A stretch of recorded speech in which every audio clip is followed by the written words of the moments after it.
এই স্টেটমেন্টটা আসলে আমরা লাগে কিন্তু সমাজ লাগে দুই যাচ্ছে শুভপুরের মধ্যে এরকম ঘটনা কিন্তু তার হয়েছে না এটা আসলে যদি মনে করেন যে সে বা তারা এটা করতেছে বা করাতে চাইতেছে, আমি মানে অফিসিয়ালি আনঅফিসিয়ালি বলতেছি, মানে আমাদের জানাবেন যে কোনো 29 তারিখ রাত্রে যে কিছু দুষ্কৃতিকারী রাত্রেবেলা এখানে একটা মাহফিল ছিল মুসলিমদের মসজিদের মধ্যে, ওইখানে তো সমস্ত লোক ছিল এবং এখানে মিলাদের আয়োজন করা হয়েছিল।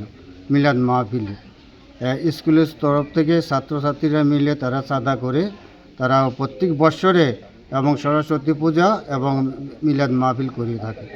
ওই দিন 29 তারিখ রাত্রে কিন্তু তারা ওই মাহফিলের আয়োজন করেছিল, হ্যান্ডেল বানিয়েছিল। বানানোর পরে রাত্রে কি দুষ্কৃতিকারী এসে এটাকে লণ্ডভণ্ড করে দেয় এবং ভাঙচুর করে, এবং ডিশ আসছিল ডিশটিও ভাঙচুর করে, দরজা জানালা ভাঙচুর করে, সেটা আমরা শুনতে পাই।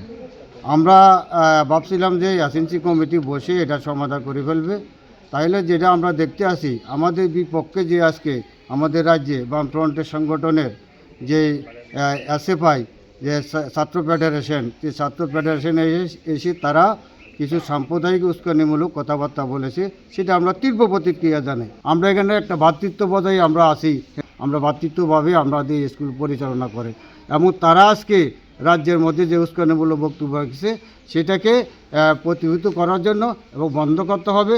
এসব উস্কানিমূলক বক্তব্য যদি আগামী দিনে রাখে আমরা বৃহত্তম আন্দোলন যাব।